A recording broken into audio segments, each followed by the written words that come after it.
¿Se imaginan lo difícil que ahora es hablar después de Celio y después de Iván y al costado de Balán? Ya esto es imposible. Primero quiero comenzar con algo que he aprendido en estos últimos años y es agradecer. Porque es un regalo estar aquí nuevamente con todos y cada una de ustedes. Es un regalo además estar en un país como El Salvador, el pulgarcito de América, un país que nos recuerda que lo pequeño es grande y lo que se hace con el corazón puede cambiar, puede transformar. Me alegra mucho, mucho estar aquí y además me alegra que muchos hermanos, hermanas, compañeras, compañeros hayan hecho el esfuerzo para que todos estemos aquí. Es un regalo y lo agradezco mucho. Llegamos efectivamente en esos últimos 2 años transitando por caravanas. Nos ha tocado desde un equipo impulsor, animador, que se formó en Bolivia, en La Paz, tras esos postulados, tras esas tareas que nos trazamos como movimiento de culturas vivas comunitarias, nos ha tocado transitar por diferentes países de Latinoamérica. Y ese recorrido que hemos hecho y que yo he hecho me ha traído nuevas reflexiones y afirmaciones en las cosas que nuestros compañeros han dicho hoy, y es lo que quiero compartir. La primera reflexión sobre la que me afirmo tiene que ver con que a lo largo de este recorrido he descubierto o me he afirmado en que la cultura viva comunitaria es un abrazo de manos, es un abrazo de cuerpos, es un abrazo de hombres y mujeres, ¿verdad?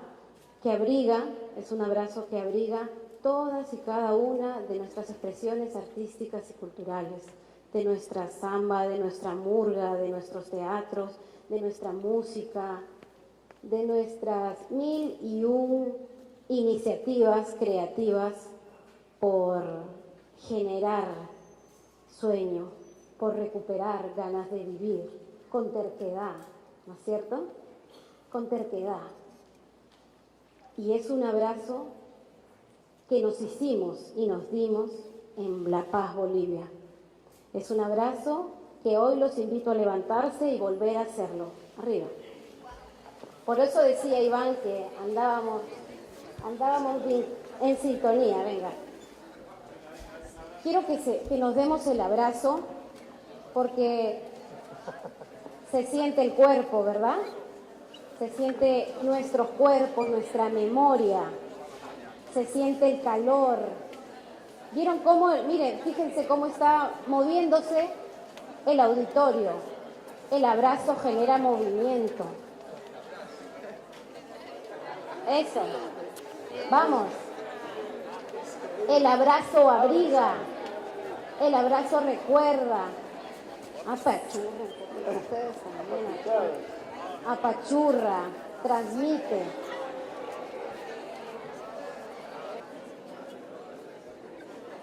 Y entonces, hace 2 años, nos dimos este abrazo para recordar el cuerpo presente que somos, que es el movimiento de cultura viva comunitaria.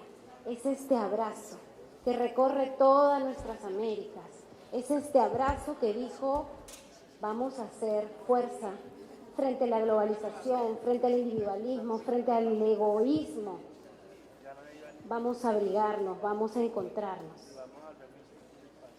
Un aplauso para ustedes.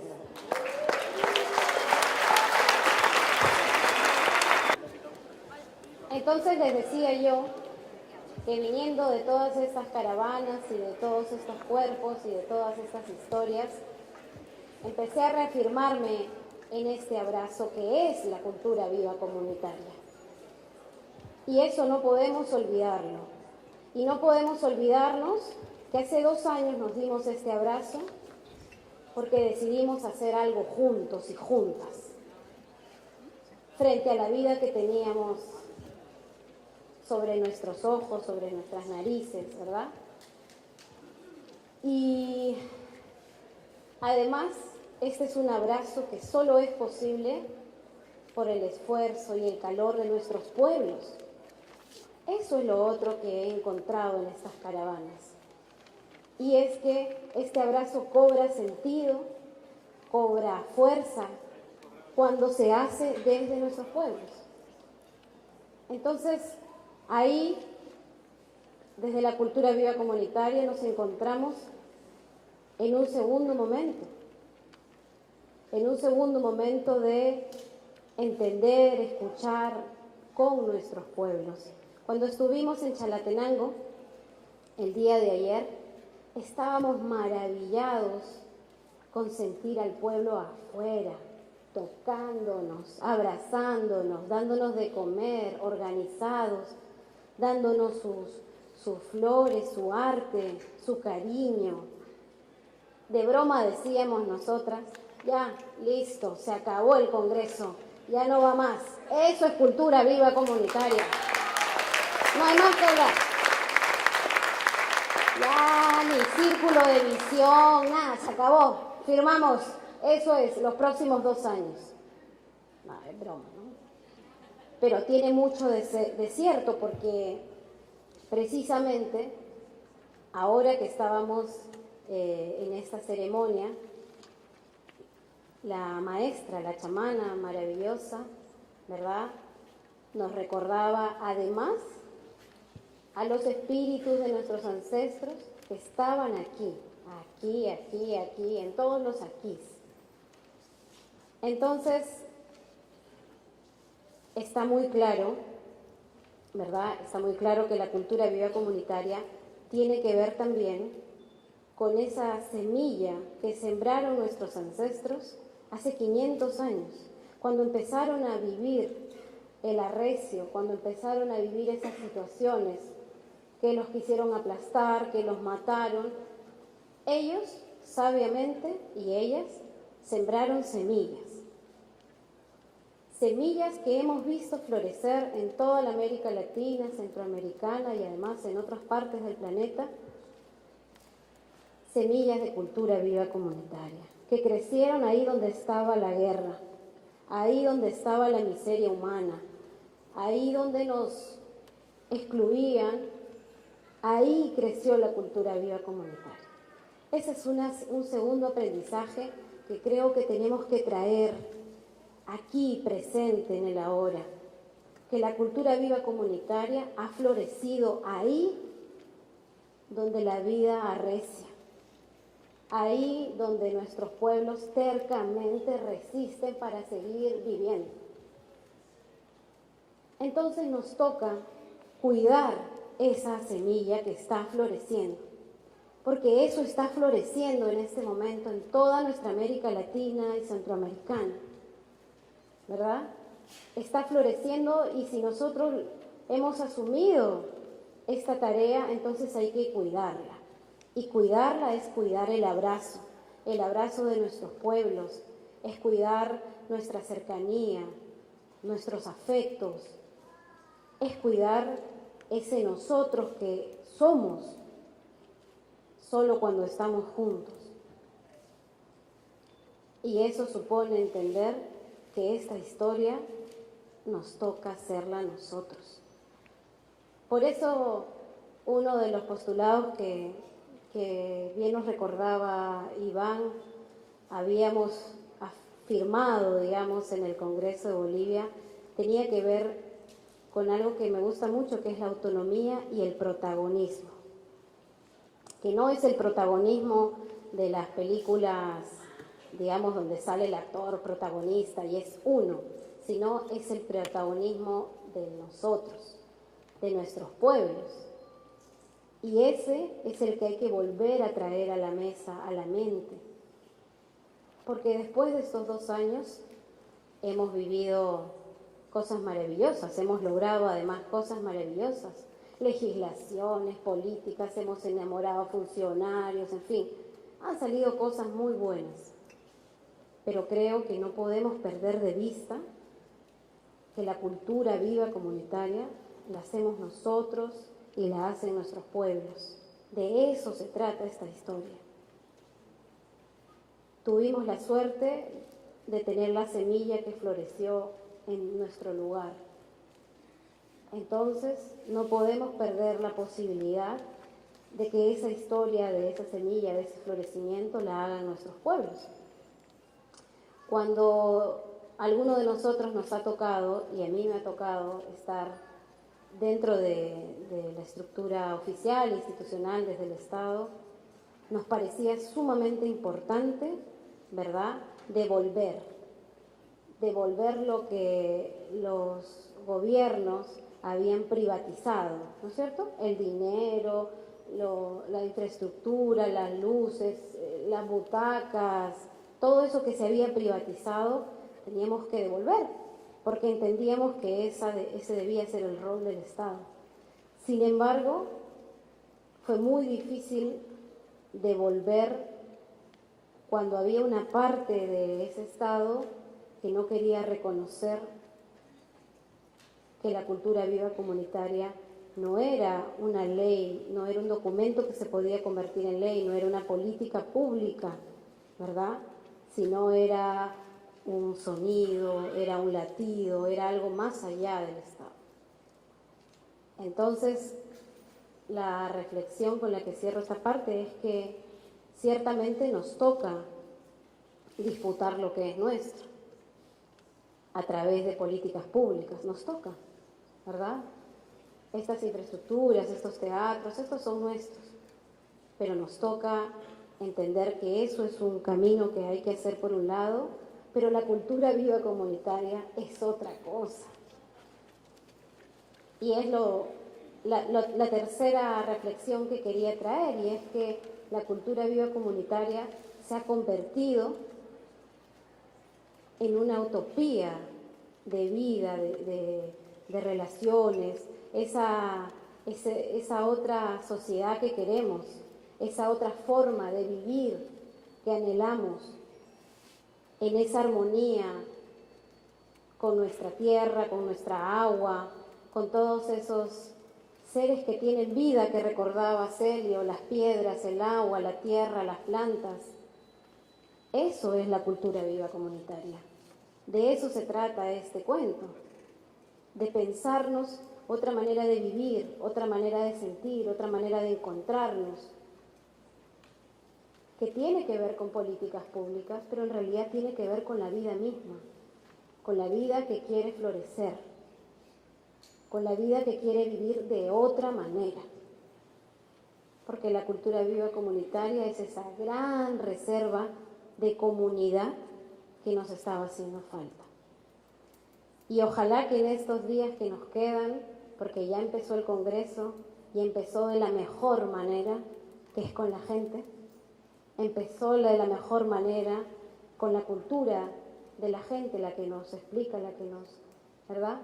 Ojalá que podamos en estos días de Congreso que nos quedan desde la cabeza, ¿no?, porque vienen los talleres y los círculos de visión, ojalá que podamos recordar esas tres cosas: que la cultura viva comunitaria es el protagonismo de nuestros pueblos, que la cultura viva comunitaria es esa gran reserva de comunidad que nos han dejado nuestros ancestros, que muy inteligentes tiraron semillitas para que nos florezca, y que la cultura viva comunitaria es el gran sueño de la vida que anhelamos. Gracias por escucharnos. Bueno, antes que nada, agradecerles a todos el afecto, el recibimiento. Yo soy medio, insisto, a veces me cargan por eso, pero la verdad, por acá está Julio Monge de TNT, por ahí estaba Marlene. Vamos a darles un aplauso porque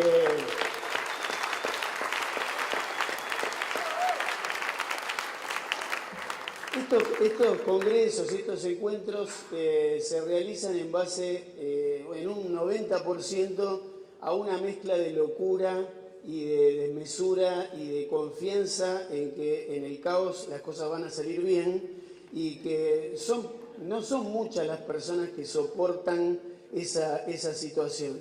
en la cultura viva comunitaria hay una mayoría, está sobrepoblada la cultura viva comunitaria de ese perfil de compañeros. Pero en estos momentos es donde hay que hacerles sentir que efectivamente triunfaron y que lograron construir el segundo Congreso de Cultura Viva Comunitaria.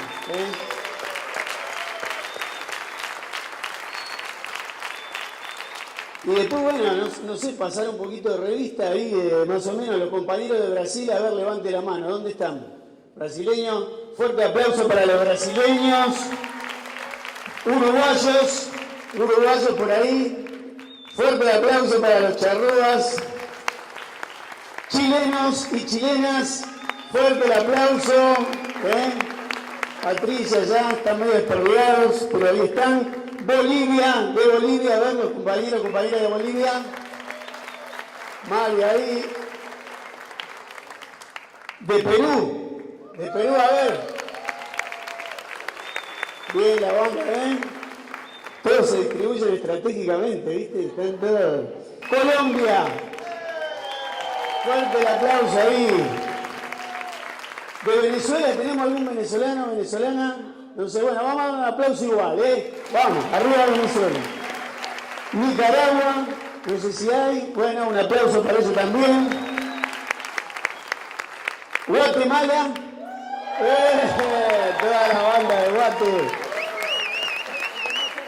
Honduras. Ahí los compañeros que ya la punta, Belice, tenemos a Belice también. Muy bien, fuerte el aplauso. Tenemos mexicanos también y mexicanas, Fuerte el aplauso. Sí, Paraguay, ahí va, Uruguay ya lo mencioné, Paraguay ahí muy bien. Bueno, Costa Rica, había unos ticos ahí, fuerte el aplauso.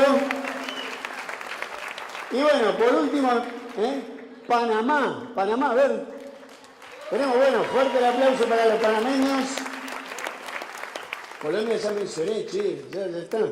Y bueno, y me queda, no sé si hay algún salvadoreño. Fuerte el aplauso.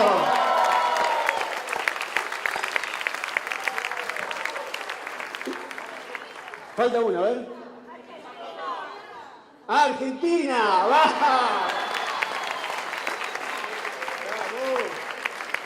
Bueno, y ya que estamos en ronda de aplausos y aplaudimos a cada uno de los países de esta Latinoamérica que estamos caminando juntos, ahora vamos a darnos uno bien fuerte para toda Latinoamérica, que está toda acá junta y que somos la patria grande esta que se está juntando. A lo largo de los congresos y los encuentros, los niveles de reflexión que se van viendo en estos encuentros es cada vez más amplio y más desafiante. Ya estamos hablando de física cuántica, de los átomos, de las redes, de los afectos, y es el tema de que la cultura nos lleva a abrir todas las posibilidades de reflexión, ¿no? Ahí lo tenemos a Hamilton Faría, que cuánto desarrolló, por ejemplo, todo el tema de cultura de paz y que hoy también está integrado a todo este debate. Yo voy a tratar de por ahí un poquito sintéticamente, sí tratar de plantear algunas cuestiones que tienen que ver con la organización de este movimiento y del organizativo, porque no estamos en un momento sencillo, ¿no?, de Latinoamérica. No es que nuestra cultura se desarrolla en un escenario, digamos, predispuesto a que nuestra cultura crezca. Nuestra cultura convive en el espacio público con otras culturas que también se reproducen y que son mortales, ¿no? Son realmente muy dañinas. Y no está escrito en ningún lado que la cultura comunitaria triunfe. La cultura comunitaria puede ser derrotada en el destino del planeta. El planeta puede morir. El planeta, hay pueblos que han desaparecido. Entonces, nosotros tenemos un poco el deber de estudiar el modo en que de algún modo el proyecto de lo comunitario realmente se haga cada vez más fuerte y cada vez más convocante en nuestro continente y en el mundo. Y en ese sentido estamos en un momento muy particular porque si bien es cierto que en los años 2000, ¿no?, todos estos movimientos nacieron al calor de una serie de fenómenos políticos anticapitalistas, como fue el Foro Social Mundial, como fueron una serie de fenómenos que discutían al espíritu competitivo, destructivo y asesino del capitalismo que hoy gobierna los destinos económicos y políticos del planeta, y salieron un montón de gobiernos incluso con características populares y de emancipación. Lo real es que en la mayoría de los países lo que conocimos como neoliberalismo fue relativamente derrotado, pero lo que han hecho los gobiernos progresistas en nuestro continente, en el mejor de los casos, ha sido neodesarrollismo. Es decir, por ahí no tenemos ese neoliberalismo ultramontano, así de la época de Menem, de Collor de Mello, pero aún los partidos de izquierda que gobiernan países en América Latina, lo que están realizando es un neodesarrollismo, es decir, una etapa del desarrollo de los países que está más basado en la industrialización, en determinada modalidad de desarrollo. ¿Y cuál es el problema? Que tanto el neodesarrollismo como el neoliberalismo no tienen ningún problema en arruinar los recursos naturales, no tienen ningún problema en destruir las fuentes de vida ambiental en el planeta y no tienen ningún problema en precarizar a la clase trabajadora de nuestro continente. Entonces,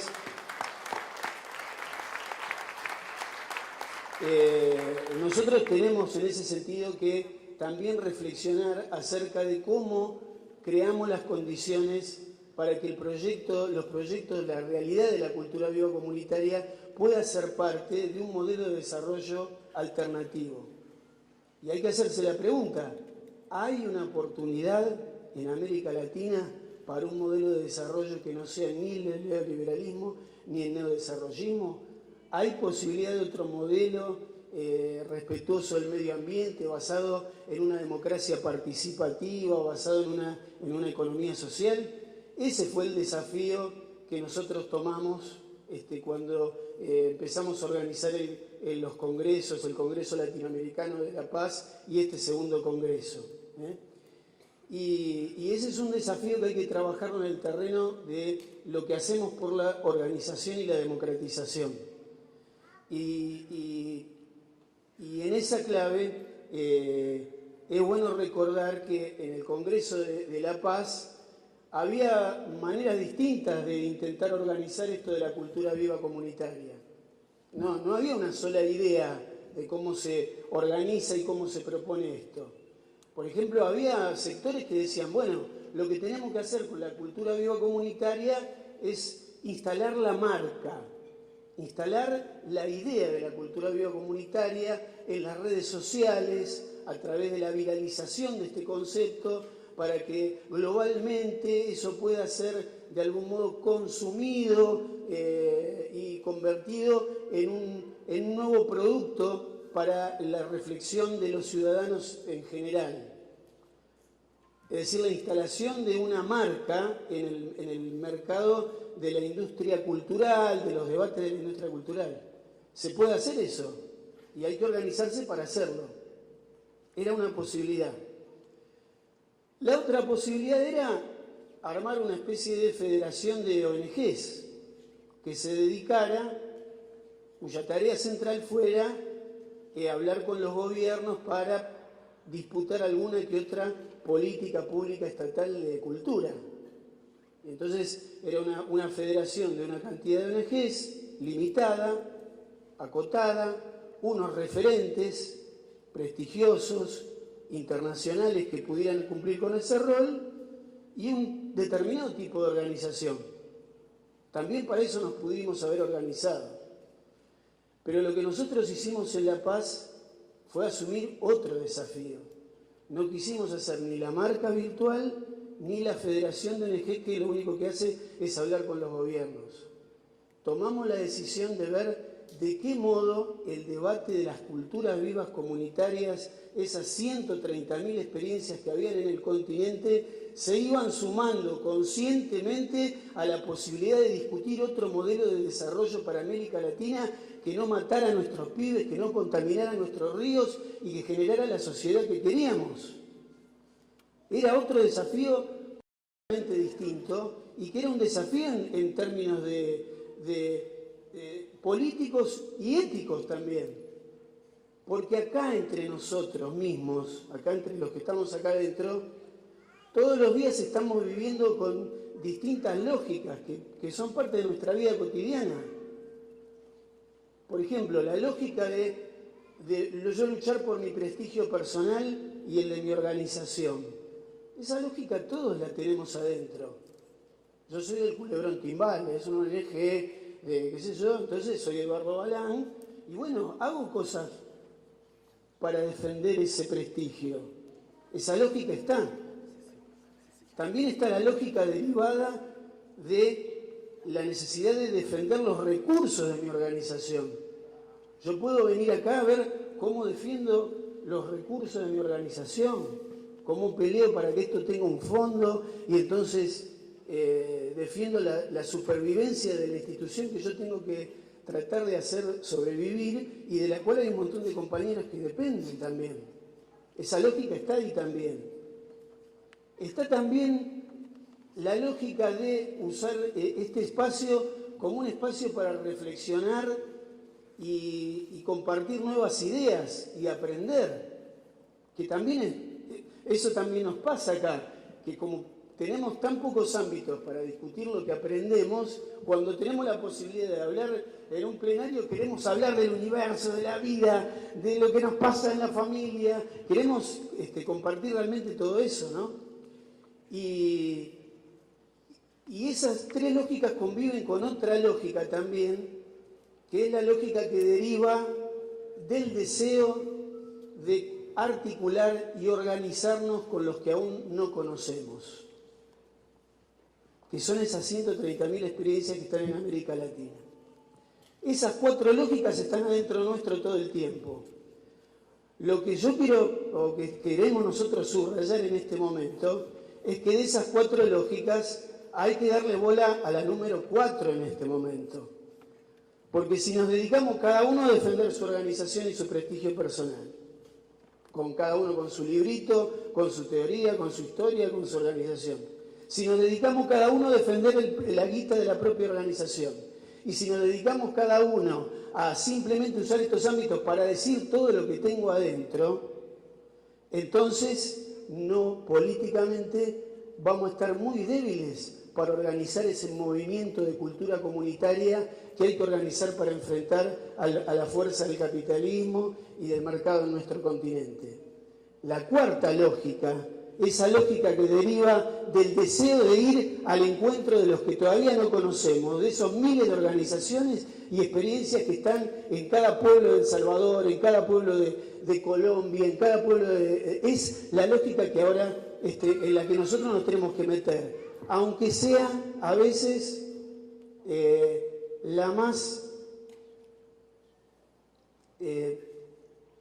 la que da una satisfacción más trabajosa de disfrutar, pero que a la larga genera otro tipo de satisfacción. La satisfacción de encontrarme con los otros colectivos y descubrir ahí el conocimiento nuevo abre un campo completamente distinto para lo que hacemos colectivamente. Es la base de lo que tenemos que hacer. Por eso creo que un tema que nosotros tenemos que hablar en este Congreso es que en el Congreso de Bolivia nos planteamos la prioridad de hacer congresos nacionales de cultura viva comunitaria en cada país. Era fundamental que después del Congreso de Bolivia, en cada país, los que somos nosotros saliéramos a abrir ámbitos de encuentro con las organizaciones culturales comunitarias de cada país, masivos, de debate de debate de la realidad de cada barrio, de la necesidad de políticas públicas, de la capacitación, de la comunicación. Y en estos 2 años se han hecho experiencias puntuales, pero digamos que no se han hecho los congresos de cultura viva comunitaria como nos los planteamos. Entonces, en ese sentido, este equipo que fuimos armando, que es el Consejo Latinoamericano de Cultura Viva Comunitaria, también quiere de algún modo provocarnos a ver si en estos días efectivamente podemos darnos entusiasmo y trabajo para ver si en los próximos 2 años y caminando hacia el tercer Congreso Latinoamericano de Cultura Viva Comunitaria, efectivamente logramos realizar en cada uno de nuestros países esos congresos de cultura viva comunitaria que van a ser nuestro encuentro con los pueblos de cada uno de nuestros países. En ese sentido, la otra actividad que nos fuimos instalando nosotros durante todos estos años fue la Semana Continental de la Cultura Viva Comunitaria. Más o menos en abril, del 11 al 20 de abril, hemos tratado de sostener una actividad continental en todos los países que fuera esa Semana Continental de la Cultura Viva Comunitaria. La propuesta es, ¿podemos llegar a la semana del año que viene de la Cultura Viva Comunitaria con posibles fechas y posibles condiciones para realizar esos congresos de cultura viva comunitaria en cada país? A mí me parece que nos parece que es una prioridad que tenemos que tomar, para evitar que los congresos latinoamericanos sean solamente un evento de intercambio y de compartir entre lo que ya está y sean efectivamente la evaluación de un proceso que va en crecimiento. La fuerza de la cultura viva comunitaria se mide en nuestra capacidad de ir democratizando este debate en todos nuestros países y con todas nuestras comunidades. Así que un poco la idea era compartirles esta necesidad y que de algún modo eso forme parte de los debates que nos tenemos que dar, porque ahí se cifra la posibilidad de que el movimiento nacional de la cultura viva comunitaria sea de algún tiempo efectivamente un proceso que ayude a que en Latinoamérica se discuta un destino distinto para nuestros pibes y para nuestros jóvenes. Muchas gracias.